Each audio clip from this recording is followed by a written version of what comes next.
This is the Gospel Revolution. Since you're knocking on the door, you're begging to come in, yeah.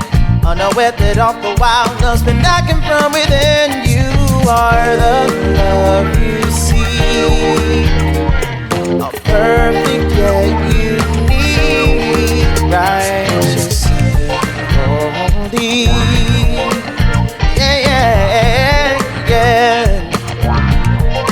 Here's the founder and president of the Gospel Revolution, Michael Lilborn Williams. Hello, Daniel Thomas Rouse. How are you today? I am doing swimmingly well. Well, I feel swammingly well, I guess. Swammingly. Yeah, past tense. Swammingly because I made it through a stomach bug. Ooh, those are no fun. My...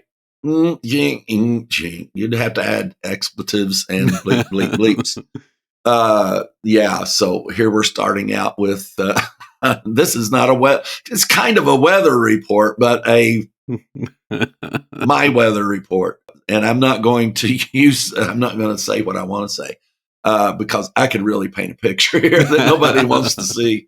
But anyway, let's suffice it to say it took 3 runs of washer to get through that. And of all things, it started at 12:30. And that was after me laying in bed for 2 hours, realizing something's not right. I couldn't fall asleep. And oh my Lord, goodness gracious. So anyway, I eventually fell asleep about 6:30 or 7. I took a nap, and but then, goodness gracious, it took all day yesterday in recovering. Today has been, I feel good, but I'm still recovering. My throat is raw and irritated because of all of the volcanic activity that took place. You were just purging all them demons. I'm telling you, I'm demon free, and I lost 3.5 pounds. I would not recommend it as a diet plan, but it does work. Believe me, it does work. So I feel good. I feel really good. You don't realize how good you feel till you felt bad. So, and we're not recommending feeling bad just so you can feel good. Boy, we're off to a start here. I don't know if we should do this show or not. Randy French is mad at both of us right now because we didn't jump right into the verses. I'm about ready to just tell him just to shut up. Just don't call him, tell me what you don't like anymore. Anyway, this is going to be, I promise this is going to be a good show. We'll have to make up for the opening. But we really are standing at a very peculiar place, aren't we? We're not just peculiar people. We're standing in a very peculiar place. Yeah, I think both are true. Both are. We only deal with truth around here. So, and both can be verified. One of the statements that I made recently with you and with my interaction with AI, I was asking about the issues of fact and truth. And what I was able to conclude was that fact may not be truth. Facts are things you learn as guideposts on the way to finding truth. People that say that's just a fact may not have found the truth yet. Yeah.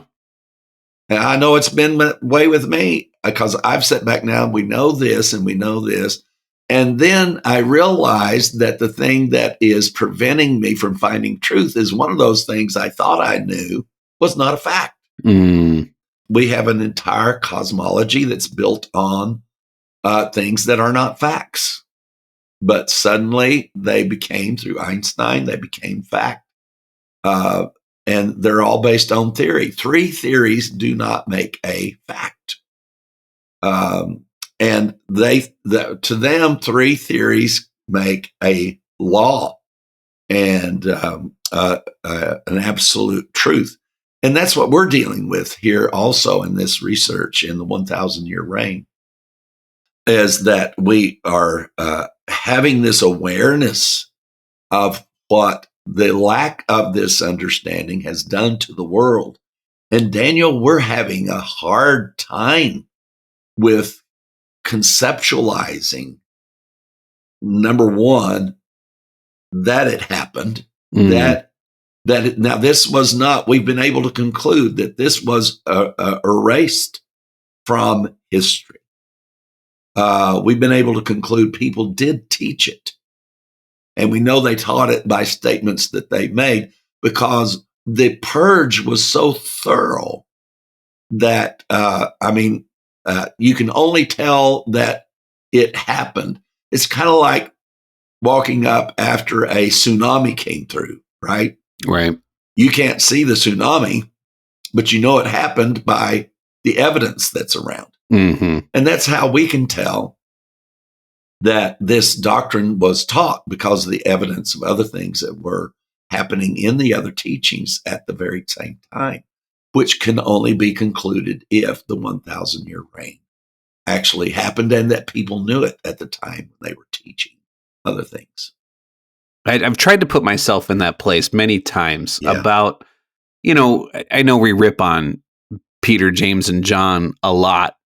But, really, they were in a hard place. They were. I mean, to walk and to experience 3.5 years with the Christ, and to be taught under the old way. Yeah. And not only that, but also being brought up in the Jewish tradition as being Jews. Mm.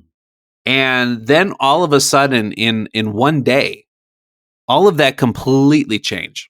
Yes. And and then add to the fact that they were blinded, according to the Hebrew scriptures, they were blinded to this on purpose. Right. They were lost in unbelief, predestined by God to not believe. And so all of that was working against them. But then all of a sudden, one day, all of that changed. Right. And, I put myself in that place, and I can realize and understand yet, going out of the old into the new certainly would be a challenge. And I think there would be even an addiction almost to keep going in that way. Well, we know that this was happening right up to and including the death, burial, and resurrection, because the only questions they had was about the structure of the new kingdom that was coming. Mm-hmm. Who's going to fit in these positions of authority? Yeah. And that is the position still that Peter and James. Now, you've got to understand, please remember that when we're talking about John, we're talking about whoever the writer was of 1st, 2nd, 3rd John. Yeah. We're not talking about the writer of the book of John nor the Revelation. We are talking explicitly about whoever wrote, because there's no way. He's called the elder. Yeah, remember, elder John. Mm-hmm. Remember, Don pointed out to us that it was no longer James and the other apostles. It was James and the elders. Mm-hmm. So this man, by identifying himself as an elder, he's identified himself as a follower of James. Yeah. Because that structure was added as elder. That was added. Mm. And that is in the structure that they created. So he's identified himself as a follower of James. And that was just pretty dang good right there. Yeah, that was really good. And I learned that and I needed to be reminded of that. It's a good reminder. It is a good reminder. And so that is what we are speaking of. We're not talking about Peter, James, John, that good John. We know that there were several Johns, right? Mm. We know John the Baptist was not on the scene at the death, burial, and resurrection, of course. John was beheaded during the ministry of Christ. So there was the disciple John, and we know the John that was there at the Last Supper scene, and he was the one that wrote. We understand that he's the one that wrote the book of John. And he's the one that kept talking about that disciple that Jesus loved more than the rest of them. It happened to be him, Yeah. So I think everybody ought to think that they're more loved than anybody is, right? It's better than thinking you don't fit in at all. But thinking you're more loved and being a servant at the same time, goodness gracious, you could do wondrous things on this planet. Going around knowing you're loved and knowing you're a servant and knowing you're equal, that nobody's above you, nobody's below you. Yeah. We're talking about a whole new world here, folks. Now, we have a brand new world. We have a new covenant. The immediacy of righteousness is one of the most important things we will ever teach in the gospel revolution. The what? The immediacy of righteousness. Ooh, I like the sound of that. Doesn't it ring well? And that's like our Liberty Bell, right? Our Liberty Bell is the immediacy of righteousness that took place. Not to get in the thick of this, which I won't, but see, that's where Einstein and Newton parted. Was Newton knew his demonstrations saw the immediacy of gravity. So he said that based on gravity, the laws of gravity, that if something happened to the moon, a shift, or it stopped, whatever, he said that there would be an immediate effect on Earth, that would not be a delayed effect. Einstein questioned that and then began to theorize about everything. But you see, with cosmology and eschatology, they both had to jump around the truth to get to a lie. No one can disprove Newton's laws of gravity. We didn't go to the moon based on anything Einstein said. Nothing. And Neil deGrasse Tyson will tell you that it was, oh, yes, GPS is based on that. No, it is not. That's just not a true statement. I sound arrogant talking about a man who has done this all of his life, but I guess arrogance meets arrogance, I suppose. I don't know, but I don't claim to be smarter than anybody else. Now, Neil deGrasse Tyson does claim to be smarter than anybody else. However, we'll leave him alone. He's not going to be the boy we beat up on today. Maybe later. The power of understanding this immediacy of righteousness, that is what makes your statement absolutely clear, absolutely salient, absolutely solvent, absolutely complete, is that everything changed at the cross. Everything didn't start to change at the cross. Come on. Everything changed at the cross. Paul didn't change anything. He taught what changed. Yeah. And what Paul taught was the immediacy of righteousness. That it took place in a moment, in a twinkling of an eye. That sin was obliterated and righteousness became an immediacy. There's two immediacies: the immediacy of the destruction of sin and the immediacy of the establishment of righteousness. And one was over and one had started. And the reason that eschatology exists, eschatology meaning the study of the future of the second coming or the end of the world or the 1,000-year reign. All of those are wrapped up in eschatological teachings. So with us having been able to confirm after now, this is number 39.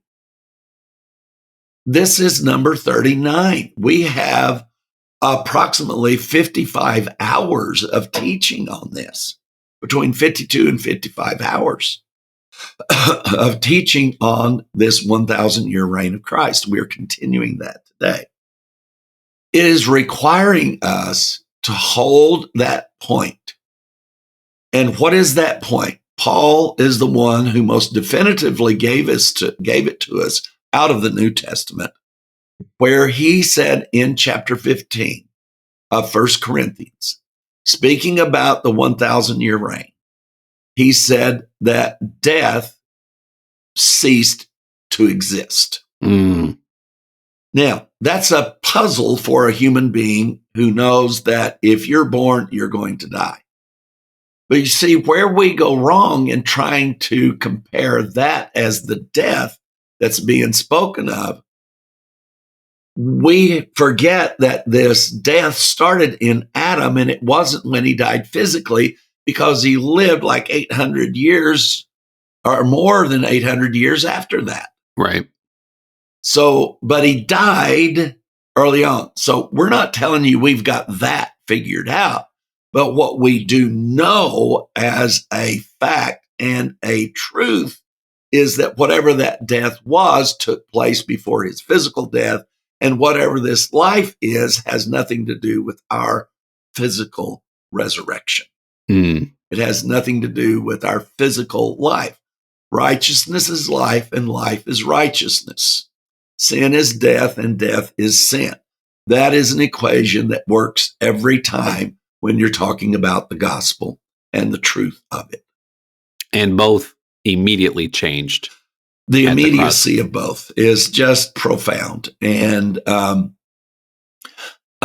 every degree of delay that you find in the destruction of sin or the establishment of righteousness, religion exists. Ooh, ooh, ooh, ooh.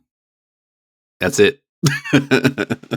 That is the breadth, that is the space in which Catholicism, all Protestantism, all isms on the face of the earth, and that doesn't make ism a bad word.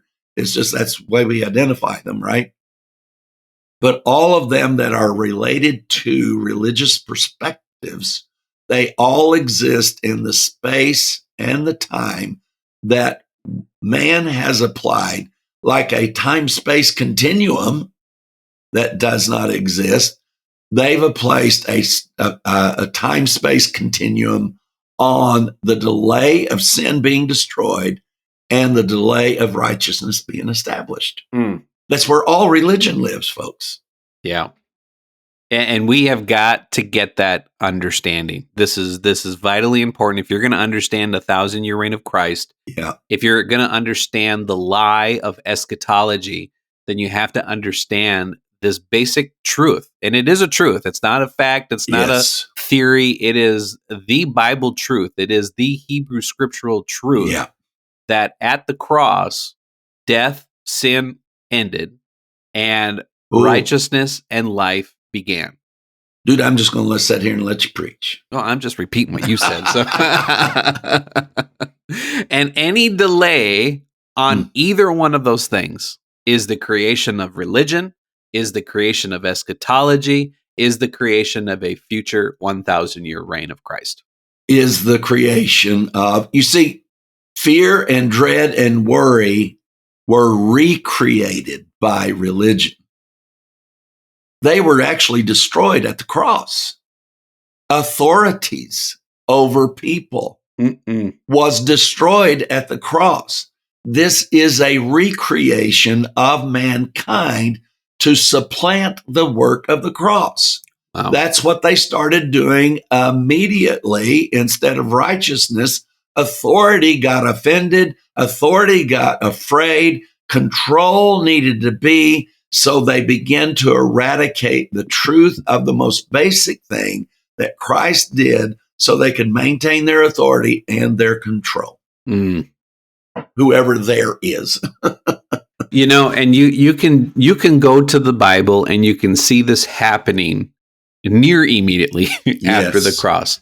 What are the first stories that you read in the book of Acts? Yeah. You know, we went through one Matthias being chosen. Well, what's the point of choosing another apostle? Yeah. It's to establish that authoritative structure. Exactly. And what did they use to try to establish it? An Old Testament, Old Covenant thing that happened in the temple.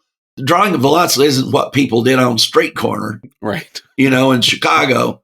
This is what they did in the temple, folks. Yeah. This is how God signified which sacrificial lamb was going to be the one out of however many they brought in. And then they had to let God decide which one was going to be. And that was in the miracle of drawing of lots. Yeah. Go ahead, Daniel. Yeah. Then you have the day of Pentecost. Why are they still waiting for the Pentecost? What point did the feast that ended? Death and sin, and that's what those feasts and everything we're all surrounded by is death and sin ended at the cross. But what did they do? They put the importance of 40 days after the cross of the day of Pentecost as some future fulfillment of what had already taken place. And the more you read, the stories just get worse, because then you got a story about them dragging in people who weren't giving everything that they owned, a percentage of what they gave, and laying it at the apostles' feet and lying about it. And someone ended up dead. We know God didn't strike them down like the story says. We absolutely know that did not happen. But they ended up dead. Yeah. What is this? This is the delay of death and sin being done away with, and a delay of the immediacy of righteousness.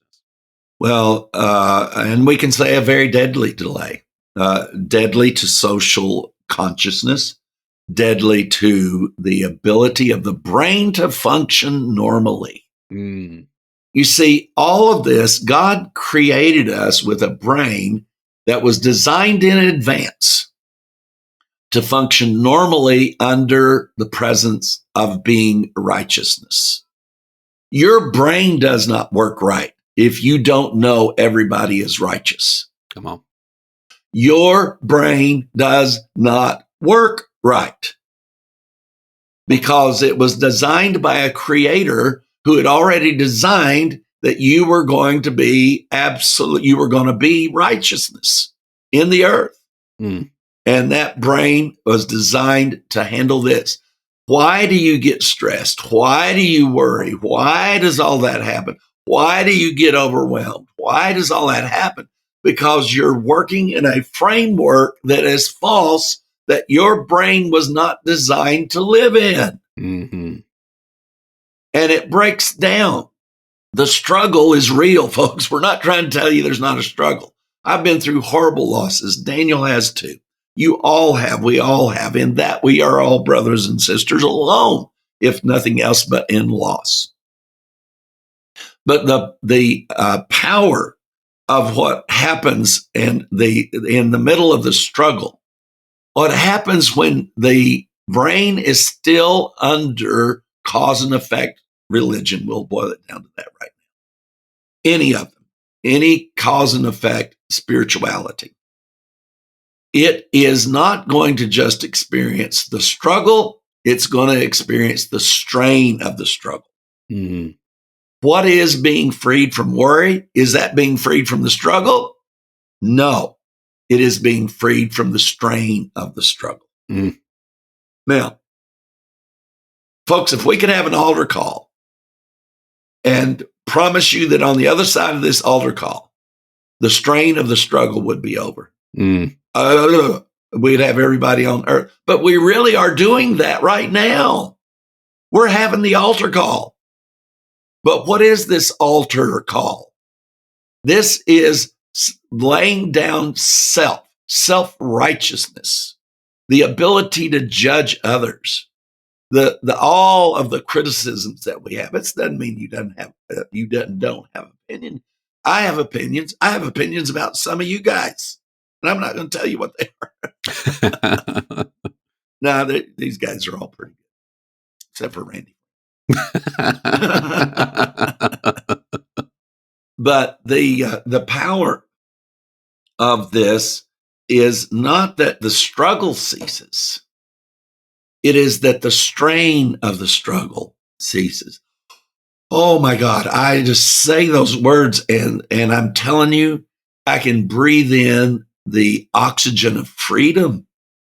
The oxygen of freedom is real, folks. We're not talking about something fabricated or a way to try to make you think this way, don't think that way. We're not telling you what to think at all. We're trying to impart into you how to think. And this how to think is in the process of freeing you from things that are not truth.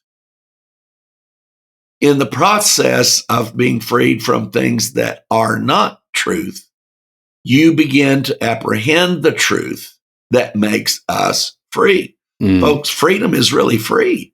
It really is freedom. I know in my life, folks, I attempted suicide 3 times. I've been in lockup wards 6 times. I was in 1 year in Indianapolis. When I went in, it was warm weather in the fall. I didn't get out of there. And you know how long it stays cold in Indianapolis. I didn't get out until it was warm weather again. And boy, I could write a book. You talk about One Flew Over the Cuckoo's Nest. Jesus. And no, Jesus was not the one who flew over the cuckoo's nest. Clear up my verbiage there. We had a lot of people seeing Jesus fly over the cuckoo's nest, though. There was angels and demons everywhere. Everybody. Oh, my God. I remember one girl screaming out of her room and everybody had to go, and she had crashed the mirror and cut her wrists. And when she looked in the mirror, she saw her boyfriend who had died. And the poor girl was so distraught. It was just so heartbreaking.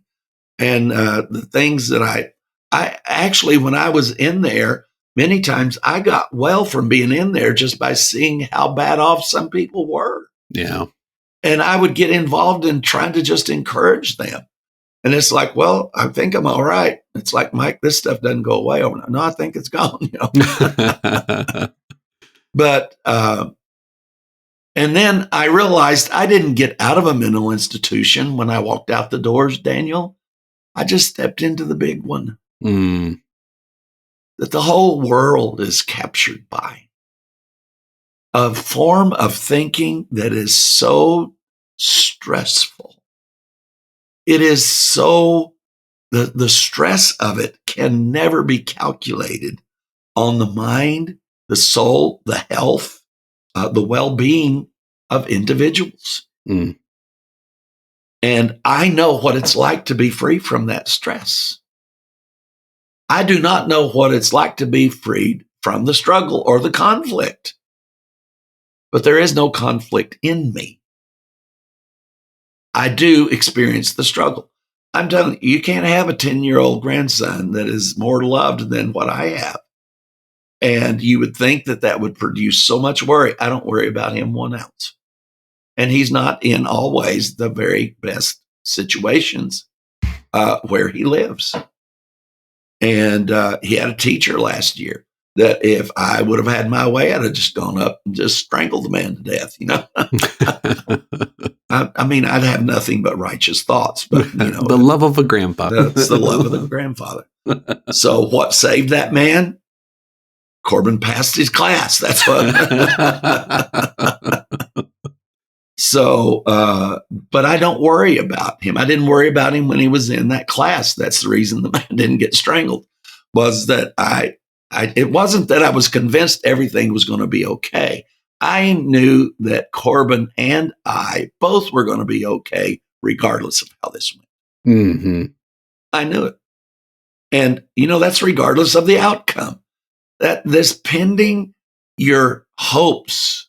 Let's think of all these religious terms: hope, belief, and prayer, and all of these things.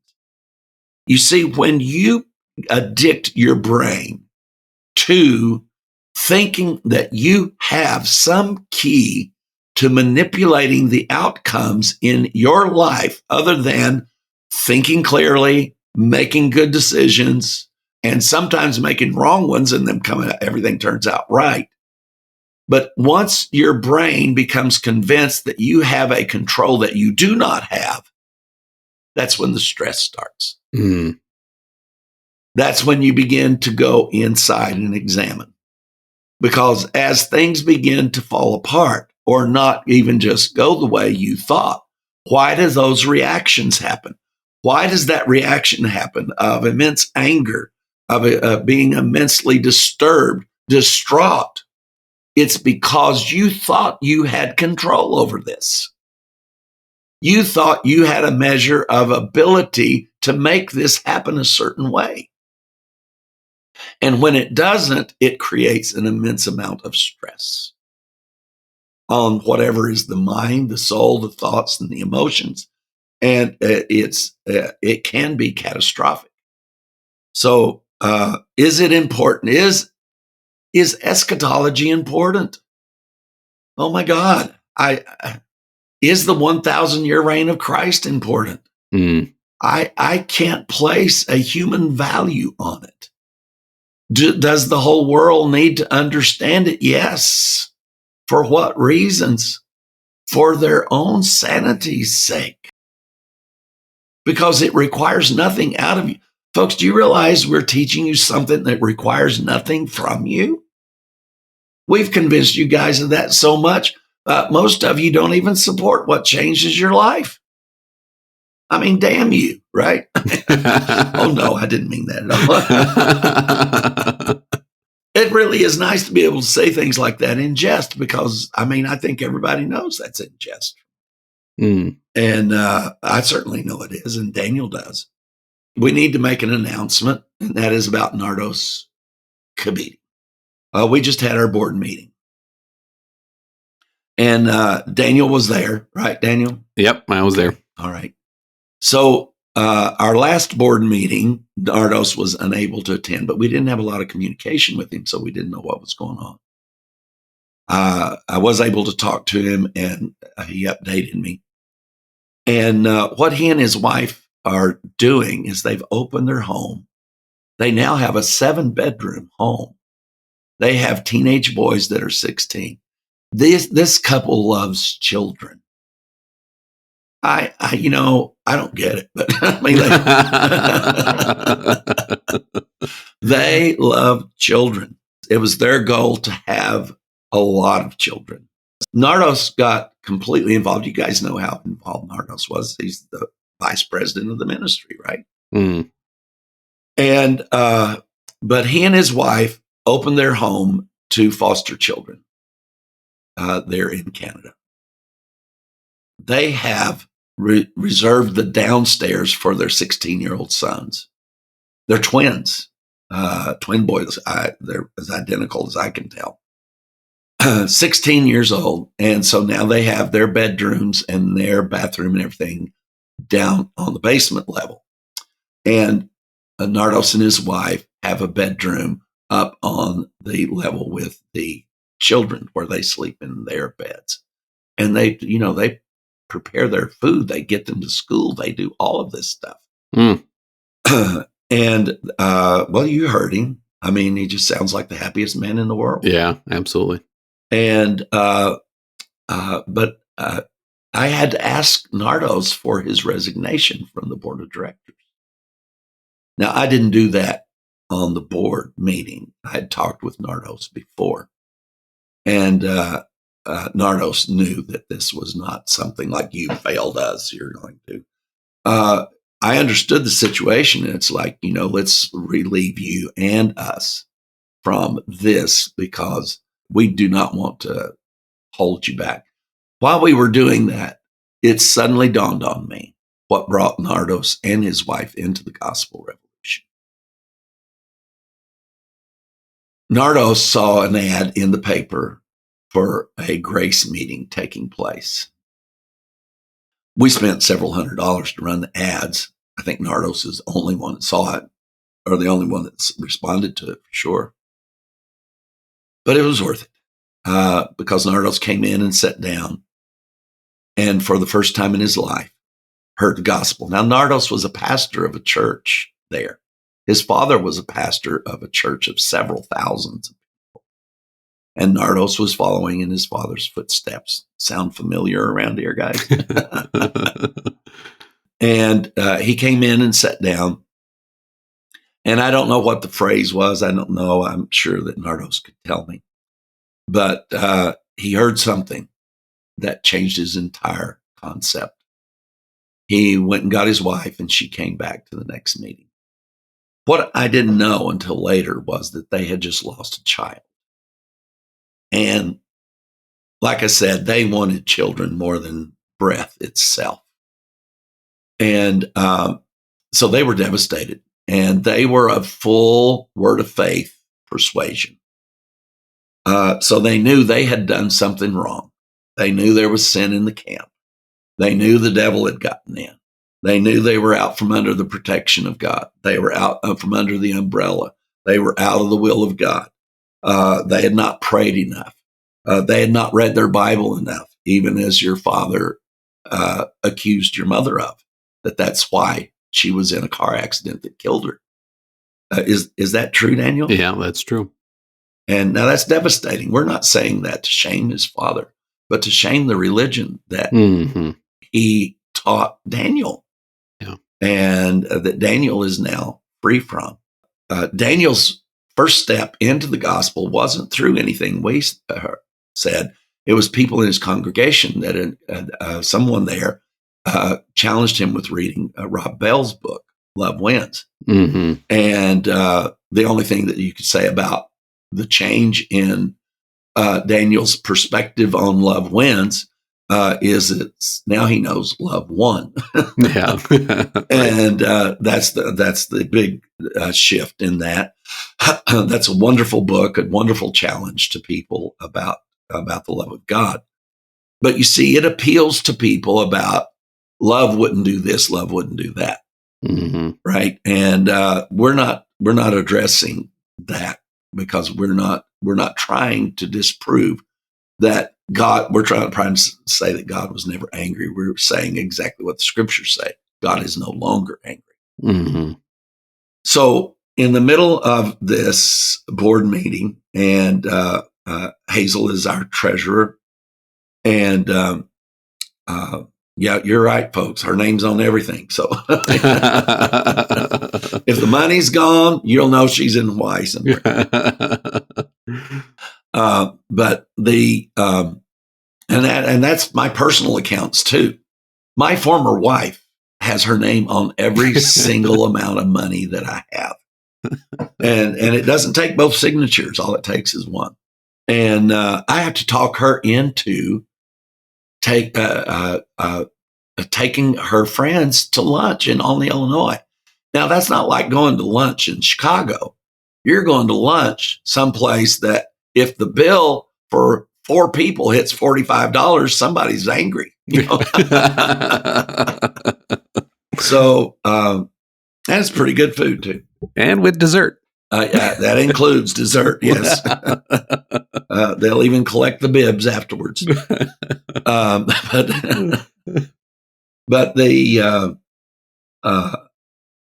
power of what happened as we were, Nardos offered his resignation, and then the full weight of what had just happened hit me.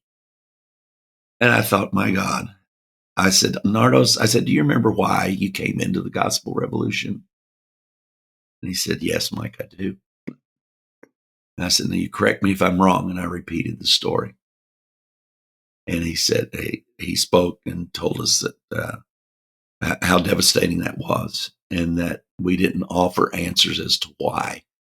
We really just simply offered him peace because we didn't offer it to him. The gospel did. And I thought, this is really amazing.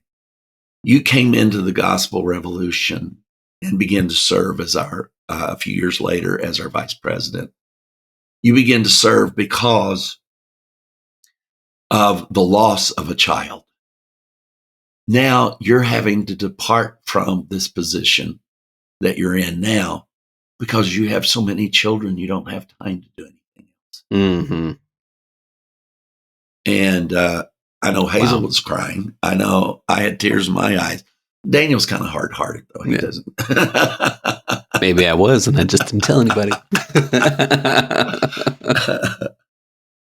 The gospel revolution, folks, the gospel is powerful. The gospel revolution itself is only as powerful as the message that we clarify.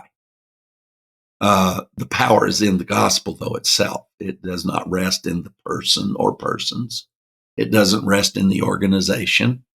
It doesn't rest in any of the board members. It doesn't rest in our bylaws. it rests in the gospel itself. The full power of everything we do rests in the message that we share.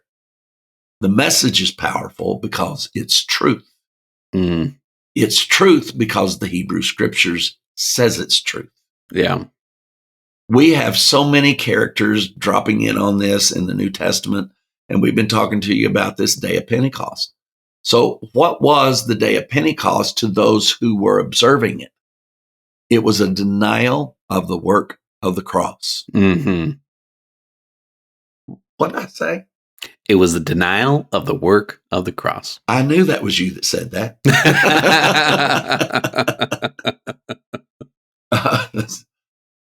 The day of Pentecost, recorded in the book of Acts, as it is recorded, is a denial of the work of the cross. Mm. Do you know what all Pentecost says?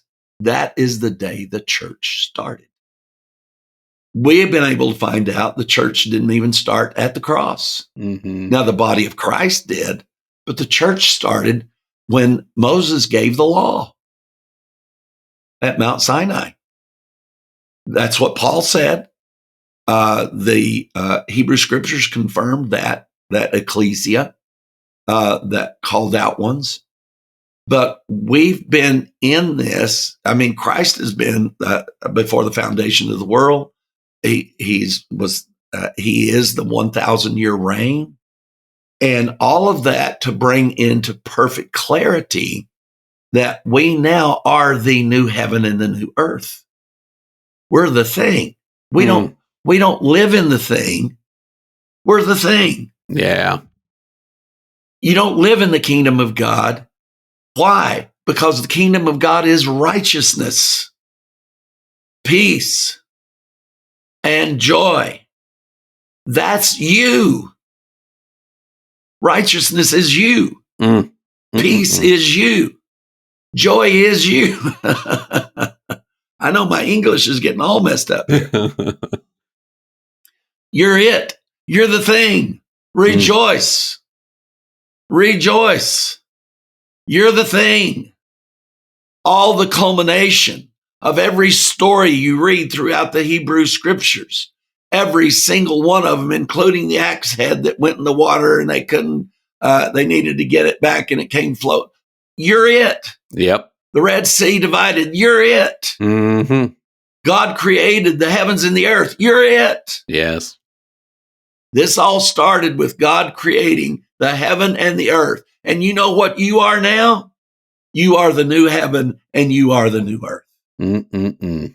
Heaven and earth are not places, folks. They are people. Mm. And the New Jerusalem and that city of God that John saw descending out of a celestial place to earth. That was immediately after the marriage supper of the Lamb. My God. Mm. The only time we see people, Daniel and I did a whole series on that. The only time we could find people in heaven was when the marriage supper of the Lamb took place. Mm-hmm. Why? Because it had to be done that way. Mm. The weddings always took place at the Father's house. Mm. I don't know that Daniel and I will ever have the words to explain to you who you are, but we're sure going to try. Mm. And while we're trying to explain it to you, we're trying to conceive it ourselves. This is too wonderful for us to say it's wonderful. It's too amazing just to say it's amazing. Because the grace of God and the peace of God that were immediate at the cross due to righteousness being an immediacy is more than a human being can possibly fully conceive of. Yet the conception of it in any degree is the sanity of the mind. Mm. Many of you question that by looking at me, saying, you call that sanity? I mean, yes, I call righteousness, peace, and joy sanity. Mm. Daniel, I know I've screwed up everything here. I know we had something to do today, but I don't know what it was anymore. I think this is actually perfect because what we wanted to talk about was the history of the impact of the denial and the removal of the 1,000-year reign of Christ. Now, what Michael just got done sharing is the impact of the completion of the 1,000-year reign of Christ. But if you remove that from the story, from the gospel story, the truth, you take the truth away, all of a sudden now you begin to see the introduction of Christianity and religion and personal spiritualism into the world. You look around today and that's what you see. You see it everywhere. You see freedom was the greatest enemy of the powers that were. Yeah. Freedom is the greatest enemy. And what Michael just shared is that we are all free, the immediacy of righteousness. That is the freedom of all men. Yeah. And the only way to take back control is to remove that freedom.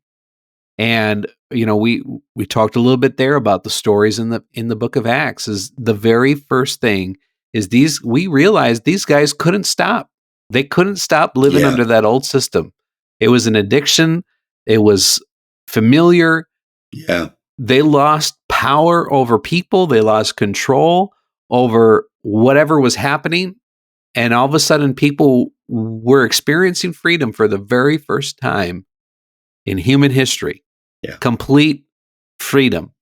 And all of a sudden, now we begin to see the building, the new creation, not of the Bible, but the new creation of religion and self-imposed spirituality, this personal relationship, personal belief. All of that now begins to come in. And it started right from the beginning. You see the Apostle Paul, we just did a whole conference on the Apostle Paul being the called one to take this revelation. And as Michael said, not to finish the work of cross of Christ, but to take that finished work and declare it and to reveal it. And who is the very first one that they try to shut up? Again, we had that session that was recorded over 10 years ago with Michael and Don going through, again, another story in the book of Acts where James brought Paul in and wanted him to do this, make this sacrifice and go through this ritual. And the thing I was blown away after hearing that during the conference again was that this ritual didn't take place on just a day. This was a week-long thing. It was something that happened over a period of days. And this whole event was unfolding. It's just amazing. And what was the point of that? The point of that was because Paul was teaching a message that they didn't agree with. He was preaching a message that was different. What was he preaching? He was preaching the 1,000-year reign of Christ. He was preaching the immediacy of righteousness, the end of sin and death, the beginning of life. And that's what he was preaching. And how did Paul's story end? They didn't kill him that day. Many times again, they tried to kill him. But we know, according to the book of Acts, that his ministry kind of ended by being secluded in a rented house. He was imprisoned in his own home. They took him out of the synagogues. They took him out of the streets. They couldn't kill him, but they put him and confined his area of reach. And there he lived out his senior years in this home.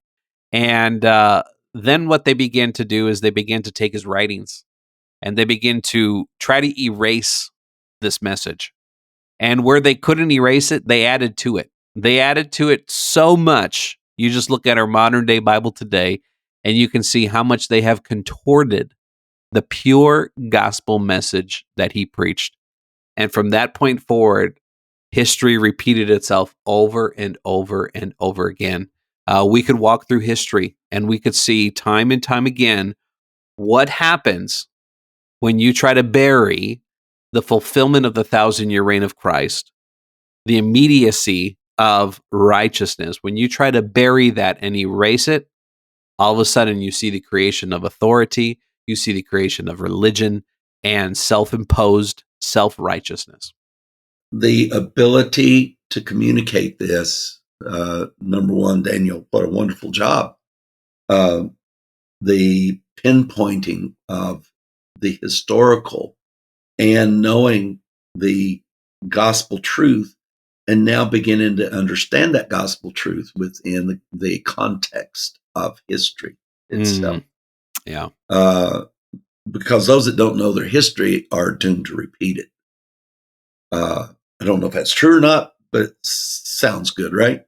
Yeah. But that certainly has been the truth with the 1,000-year reign. That is a historical, spiritually, it is also a historical event that happened during not a time-space continuum or a warp or anything else. It happened in real time. And it was fulfilled in real time. And with the greatest precision, every single prophecy, and remember, all of the prophecies took place during the 1,000-year reign. Mm-hmm. And all the prophets that are in the Bible all prophesied during the 1,000-year reign. And every one of their prophecies culminated at the end of the 1,000-year reign of Christ. Mm. And now you can go calculate that any way you want to. The possibilities of that, goodness, we tried to get AI to give us a possibility of all those things happening by chance. AI just simply finally came out. I'm going to tell people what I've named my AI. You name your AI. I named my AI. You're all going to be jealous. I named my AI Spock. Yeah. I know I saw the jealousy on Daniel's face, but live long and prosper. Yes. And because Spock was supposed to have all of this intellect and access to information and predictability, calculations and everything, but with no emotions, supposedly. Yet he invoked emotion all the time. And profound emotion on the show. So anyway, I'm my AI is now Spock, and so when I informed my AI that I was naming it Spock, it said, "Aye, Captain, where are we off to now?" And I thought, no, we're not doing Star Trek here. And besides that, Daniel's the only one getting to call me Captain. We don't want a conflict going here. So the number was so incalculable, it just broke down and said it was by design. There's no calculation here. There is no realm of possibilities. You've left the realm of possibilities. You're into the area of design. Yeah. And even AI knows the difference between design and possibility. But we don't live in the area of design. The thing that has been designed is righteousness. Yeah. And now you get to design a life. My God, folks, look what happened to Nardos. Now, see, I've told people for years, my greatest accomplishment in this life will be that when I die, I have no followers. Well, it looks like I'm on a pretty good trajectory here. But that is heartfelt. Now, I still need helpers, so I got to keep holding the carrot out to Daniel that he'll make it to heaven if he stays faithful to his position with the gospel revolution. And of course, that's not true. Yeah, Daniel didn't just throw up a little bit in his mouth. He just puked on the table. Well, that lets you know why we do what we do. That's the only reason this exists, folks, is because of the truth of it. We've told you nothing that will make us rich. We've told you nothing that will ingratiate us. We've told you nothing that gives us a position of authority. We've told you nothing that elevates us above anyone. it's not there. You will never find it. And so this point in history, it is the spiritual point also of the culmination of all things. All eschatological. I got so tickled when I was talking to Vic Dobrenin. He said, Mike, he said, I didn't even know what eschatology was. He said, now I can talk to anybody about it. He said, I didn't even know what the word meant. And so that's a beautiful thing, folks, because eschatology is one of these touchstones about the fulfillment of the work of the cross that must stay in place. Because we've got, and what we saw, see, we don't have to convince you that this message was fought against and that a man spent his late years imprisoned in his own rented home. People could come and talk to him, but he couldn't go and talk to anybody. So the conflict with this, and you see, I know everybody likes to try to paint this picture of equal martyrdom and stuff of the disciples, and including James, who got thrown from the top of the temple. Why did they throw him from the top? Because he wouldn't come out. That's the only way to get him out. He wasn't going out through the doors. So I guess he went out the only way possible. But now we're not discrediting any of these people's true efforts to share truth. The fact of it is, James put no effort into sharing truth. Read his letter, for God's sakes. He very specifically is writing to the lost, the poor. He wrote this to poor Jewish people. He was a member of, or at least the Ebionite group came out of him. People say you can't prove Paul was James, who was Jacob, was an Ebionite. Well, we might not be able to, but that's like saying you can't prove the Pope's Catholic. I mean, there's a whole thing built around him. But what does all that mean? The power of understanding the work of the cross. And which James has zero reference. Zero reference to anything about the cross, about redemption, about justification. None of that. He don't like rich people. The only thing that's consistent throughout this letter is he hates rich people. And God's going to judge rich people, and rich people do nothing but harm people. I don't know how Christianity holds on to its Christianity, which James started out as the head of, and preach the things they preach about prosperity. You talk about just blatant hypocrisy. Now, I'm telling you, be as rich as you want. I'm telling you, yeah, it's great to be rich. James didn't agree with me, and he doesn't agree with Kenneth Copeland. He doesn't agree with anybody being rich at all. You're just not going to make it if you're rich. That's James's message. And yet people, how big is this trick? This hat trick was so complex and so unyielding. People have accepted this man who was contrary to even what Christian values are. So we know where it started.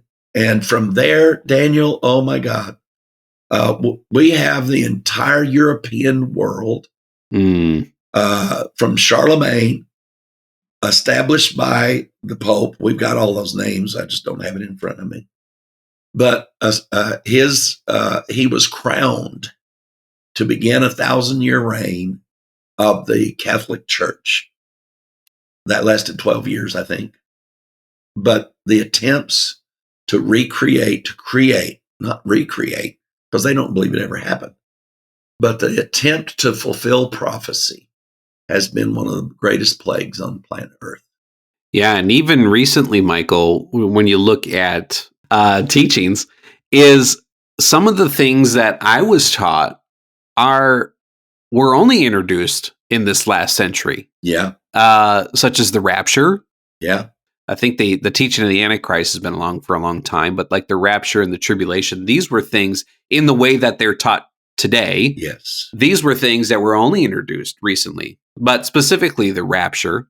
That was another book I read along my journey was, and this guy was a 80, 70 guy, and his book was called Raptureless. And he goes in to talk about how this terminology was actually created. Mm-hmm. And the word rapture is nowhere in the Bible. I think the use of it actually is the best translation of it is a catching away. Yes. But that word rapture was again, it was put into the Bible after this doctrine was created. Yeah. But you have this fundamentalism. The Schofield Bible centered on the idea that the millennium was still yet to come. The Schofield Bible. Think of that, Schofield folks. Bible. Come on. Say that again and then keep up. The Schofield Reference Bible, it was made around the idea that the millennium was still yet to come. James Nelsie Darby, this was the creator of dispensationalism. I had a whole class at Rhema on dispensationalism. I think I asked you what you learned in there and you couldn't remember. Well, we had the age of this and the age of that.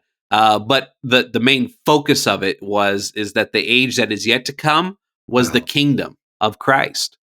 And that's a question we've been asking recently is if the kingdom of Christ is yet to come and the reign of Christ is yet to come, what the hell is Christ doing right now? Yeah. Is he not reigning eternally right now? Or what is he on vacation? Is he in Hawaii? Where in the world is he doing and what is he doing? Well, you know what you and I were taught. He's got one of the biggest jobs. He has to listen to everybody's prayers and then turn around and ask God to answer them. Oh, that sounds terrible. But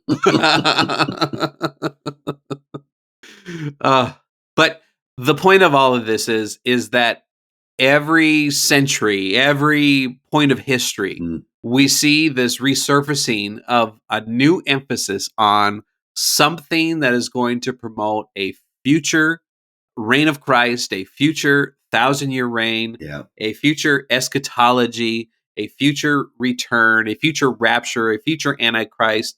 I just heard someone talking about it today at work. They mentioned the Antichrist. My ears perked up like, what in the world? Yeah. Why are we talking about the Antichrist at work? And a future tribulation, all of these things yet to come. And again, that is the taking away, that is the diminishing of the work of the cross. Anytime you mention rapture, anytime you mention an Antichrist, anytime you mention a tribulation or a future return of Christ, a future millennium, you are taking away from the work of the cross.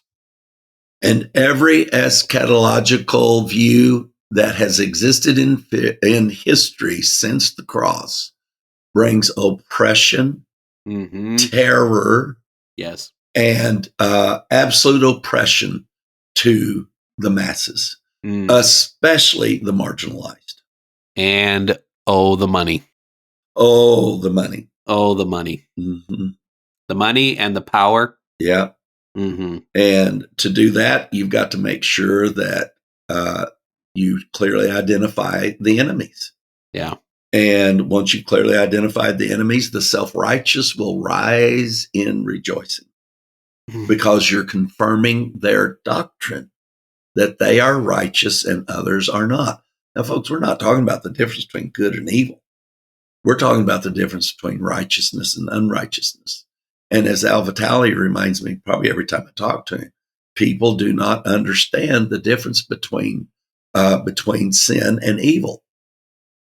Is that there's sin and then there's evil. Sin was what was defeated, not evil. But the spirit that backed it is gone. The spirit that backed evil has gone. There is no spirit of evil. There's how many of those spirits did I cast out? And I'm the one sitting here telling you it was all a lie. Every one of these eschatological premonitions, the attempts to establish, the attempt to forecast, brings tyranny and oppression to people. We have written down 3 consequences to this deception of a false eschatology.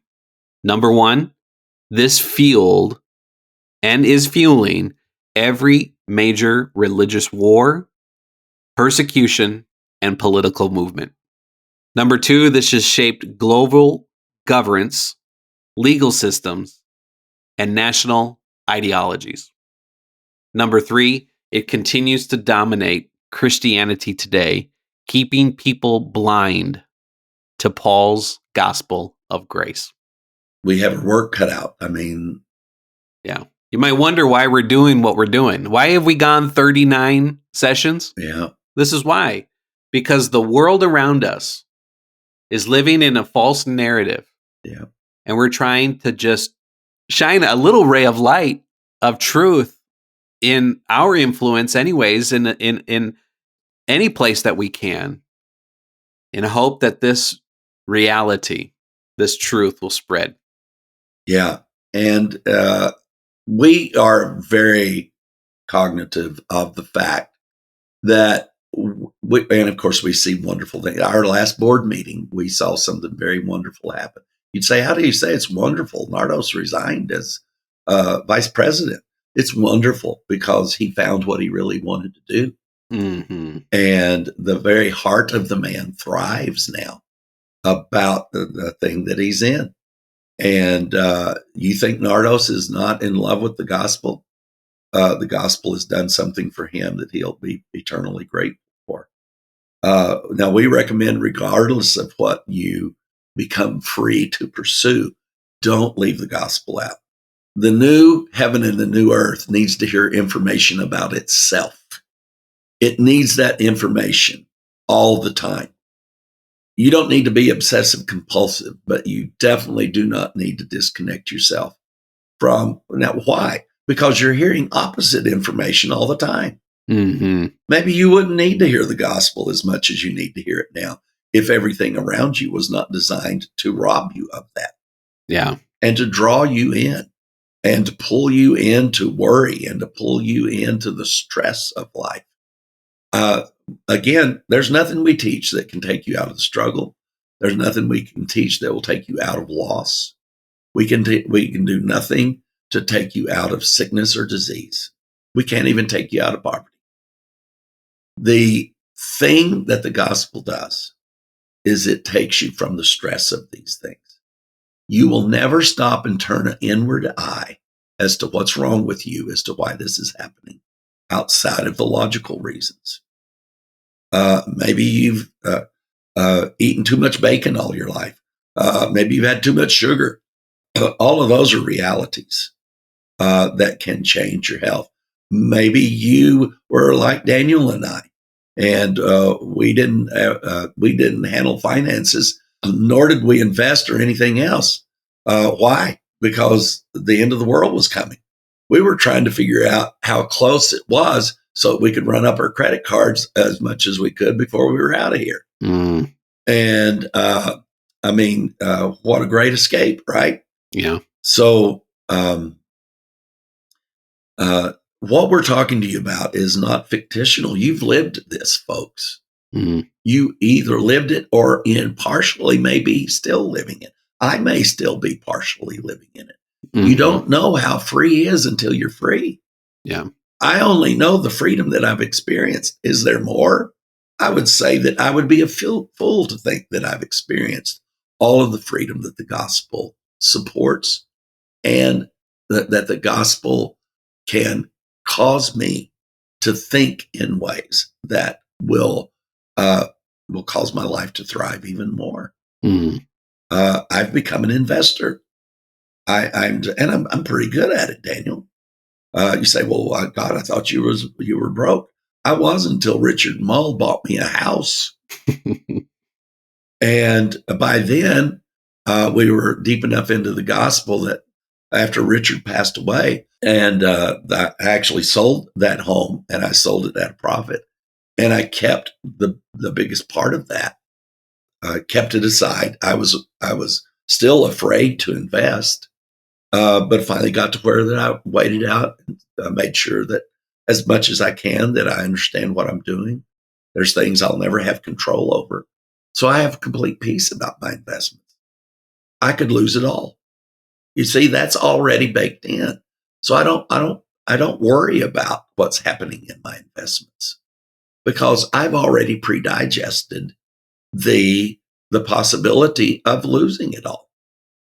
Folks, if the gospel does nothing more than help you pre-accept, but see, now for some of you, it's just like a shutter just went because every single person out there trying to be a guru for people, they're teaching them how to be positive, how to do this, and those thoughts and get rid of that negativity, get away. How are you going to be positive without negativity? How are you going to know what positivity is without it? And how are you going to be anything but self-righteous if you're going to be always positive? I'm getting out of here. I'm not going to stand around this negativity anymore. You people make me nauseous. I mean, you don't make me stressed, but you do make me nauseous. This is going on around you all the time. Gosh, I'd love to send you other places to hear this message, but I don't know where it is. I know Barry Laney's doing it. I know that Sean Smith has got some little clips. He's just had both legs removed, and he's planning on going back online again, folks.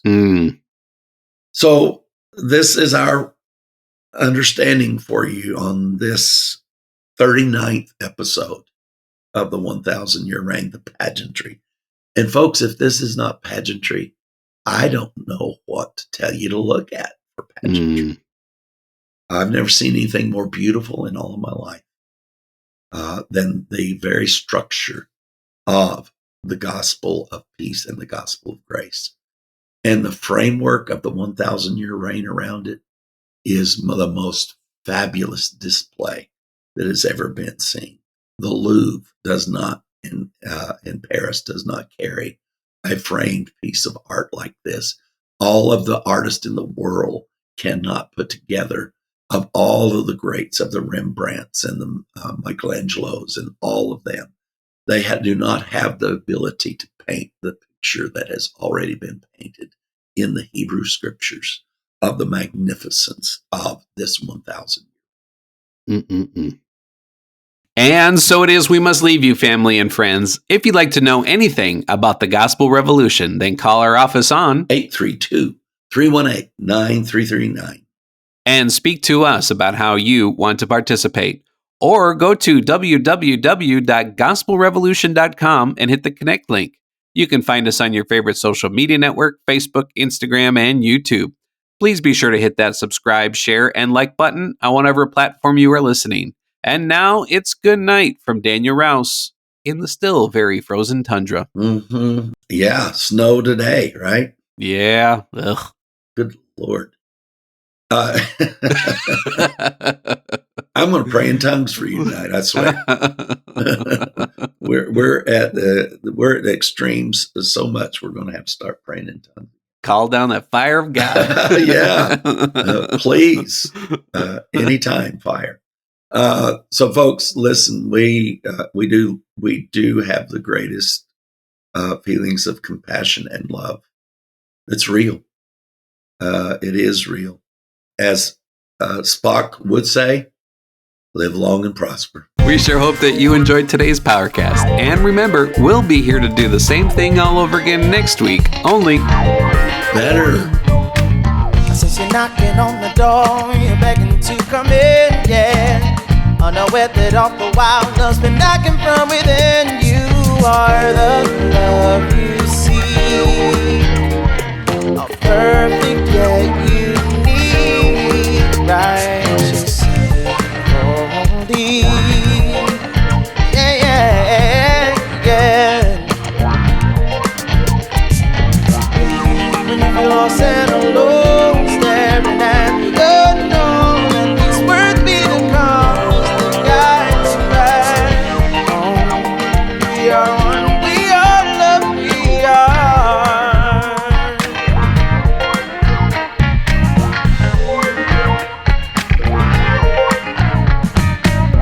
Know where you gotta be, nothing to complete. It's not a thing that you need, you're the love. Just remember to breathe and take a second off. Look, I'm just trying to remind you that you're perfectly divine, flawlessly designed.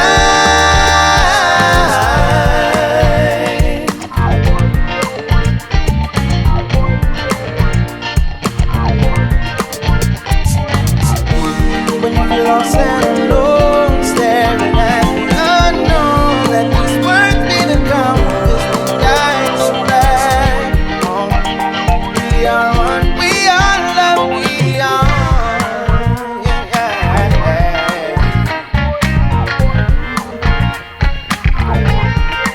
we are love.